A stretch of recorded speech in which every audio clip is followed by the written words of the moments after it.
saya katakan bahwa apabila dalam maupun itu sendiri ada orang-orang, oknum-oknum yang saya sebut di dalam, saya tantang dia untuk bersumpah posisi.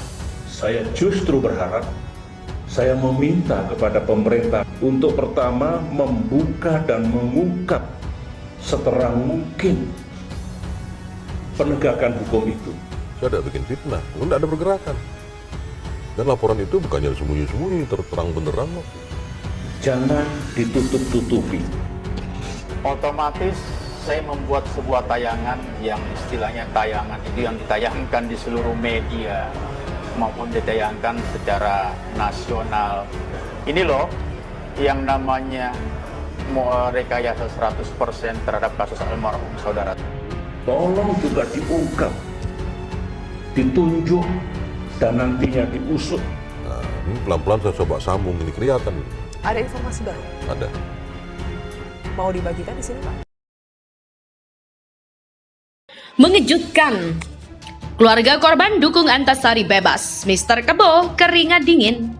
Siapa yang tidak tahu berita duka di tahun 2009 ketika Direktur PT Putra Raja Wali Banjaran Nasruddin Zulkarnain meninggal dunia pada 13 Maret 2009 alias tepat 12 tahun silam setelah ditembak.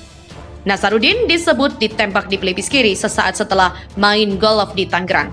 Saat itu Ketua KPK Antasari Azhar juga ikut ditetapkan sebagai salah satu tersangka dan divonis kurang, yaitu kurungan penjara selama 18 tahun. Sangat cepat.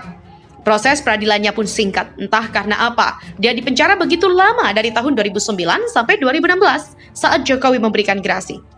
Setelah 2016 ia bebas bersyarat pada tahun 2017, ia pun bebas murni.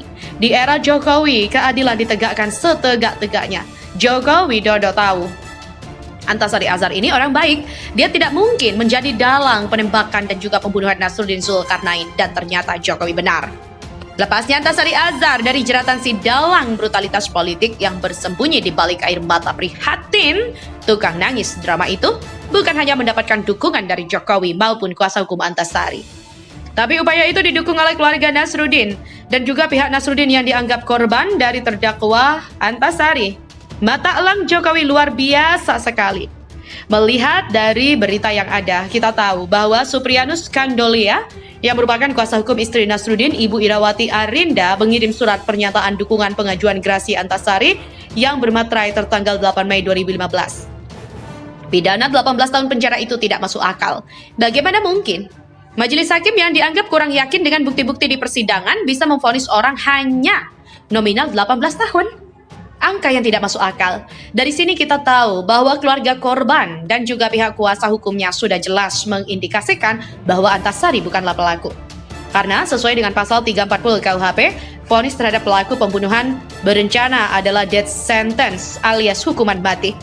Sering-seringnya ataupun seringan-ringannya adalah penjara seumur hidup atau paling singkat 20 tahun. Bahkan Suprianus Kandolia mengatakan bahwa Antasari terkesan asal dihukum saja. Bahkan, salah satu keluarga Nasaruddin yang vokal mendukung Antasari tidak terlibat adalah sang adik dari almarhum Nasruddin, yakni Andi Syamsuddin. Nah, dari sini kita bisa melihat bahwa sebentar lagi kejanggalan demi kejanggalan di era sebelum Jokowi mulai dibuka. Ada upaya pengubahan KPK. Kita tahu, di bawah Antasari Azhar, KPK itu moncer. Novel tidak berdaya di bawah Antasari Azhar. Antasari Azhar ini adalah orang yang tegak lurus akan hukum. Siapa saja yang bermasalah, mau dari partai oposisi, mau dari penguasa, tidak bisa mengontrolnya. Inilah yang membuat Antasari ini dibidik, karena dia tegak lurus. Salah satu caranya adalah merusak citra Antasari Azhar. Dia difitnah sebagai otak dari pembunuhan berencana. Andi Syamsuddin pun pada akhirnya sering menjumpai Antasari selama proses pengadilan. Pertemuan di ruang tahanan pun dilakukan seperti saat ada di Pengadilan Negeri Jakarta Selatan. Andi dan Antasari pun terlihat saling melempar senyuman satu sama lain. Akhirnya Andi pun dalam persidangan mengatakan bahwa Antasari Azhar ini adalah korban, bukan pelaku dari kasus pembunuhan sang kakak. Andi melihat bahwa memang ada permainan konspirasi tinggi. Sidang tersebut bahkan hanya diberikan barang bukti berupa SMS bernada ancaman yang dikirim oleh Antasari kepada Nasruddin yang berupa pesan singkat ini. Maaf, masalah ini hanya kita berdua yang tahu. Kalau ini sampai terblow up, tahu konsekuensinya. Rasa odading. Gara-gara SMS ini, Antasari bisa dianggap menjadi otak pembunuhan berencana.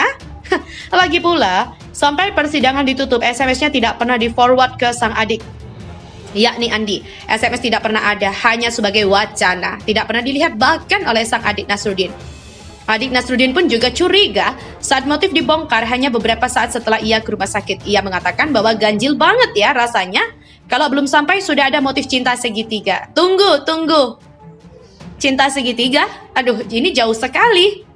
Justru motif tidak jelas inilah yang membuat Andi itu curiga.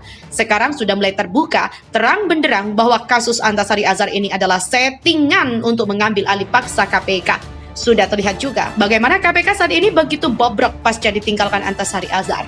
Tolong, kasus ini dibuka lagi ya, agar kebenaran bisa lebih dimunculkan. Kebenaran akan mencari jalannya sendiri. You can run, but you cannot hide. Wahai Kebo, percayalah, karma itu ada. Dia tidak pandang bulu, tidak pandang jabatan.